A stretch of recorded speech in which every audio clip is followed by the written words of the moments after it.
Well, let's go back out to Capitol Hill, where Senator Alex Padilla is talking about his forcible removal from that DHS press conference last week. Let's take a listen.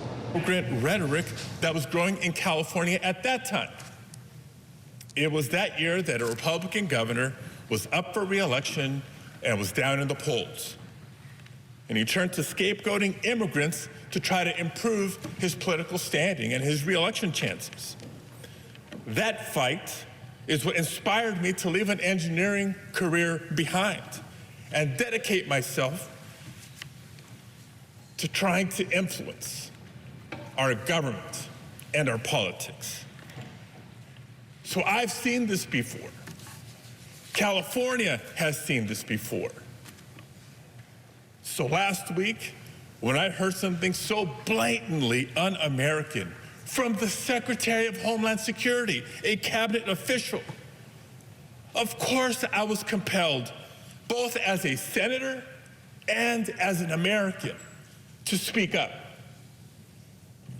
But before I could even get out my question, I was physically and aggressively forced out of the room, even as I repeatedly announced I was a United States Senator and I had a question for the Secretary. And even as the National Guardsman and the FBI agent who served as my escorts and brought me into that press briefing room stood by, silently, knowing full well who I was.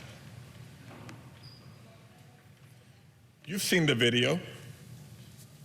I was pushed and pulled, struggled to maintain my balance.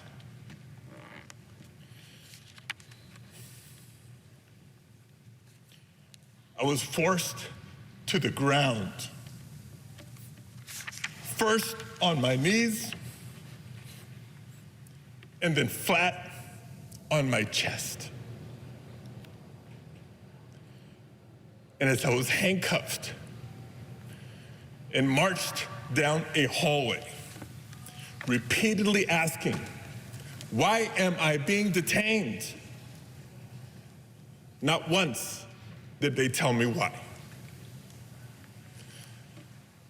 I pray you never have a moment like this. But I will tell you, in that moment, a lot of questions came to my mind.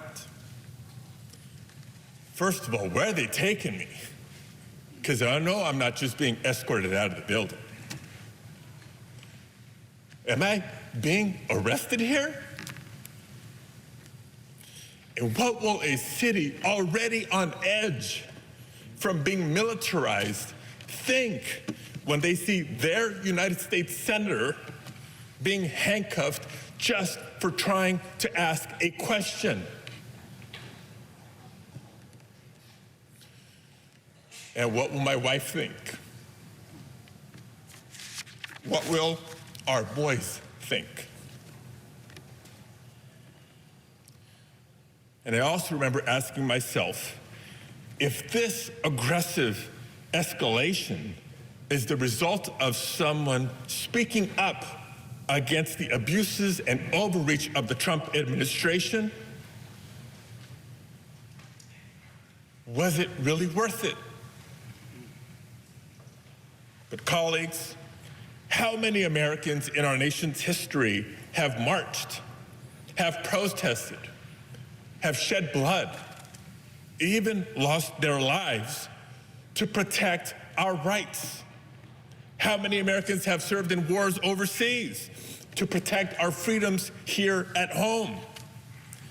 And how many Americans in the year 2025 see a vindictive president on a tour of retribution, unrestrained by the majority of this separate and co-equal branch of government, and wonder if it's worth it to stand up or to speak out? If a United States senator becomes too afraid to speak up, how can we expect any other American to do the same? And colleagues, you know me. I can't think of a person who would describe me as a flamethrower. I try to be respectful. I try to be considerate to every member of this body, regardless of our political differences.